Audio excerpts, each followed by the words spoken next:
Recently, when working on another project, I accidentally created a program which creates these spirals or spirographs. Instead of fixing the program, I decided to add to it and share some interesting examples of what it can create.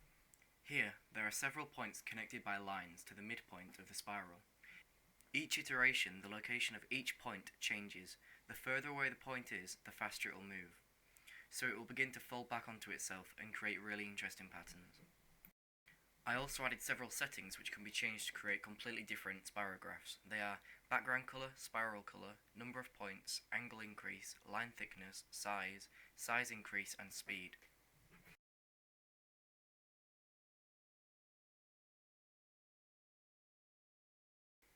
If you want to have a go at using this program, the code is in the description, and it will work with Python 3 and the Pygame library.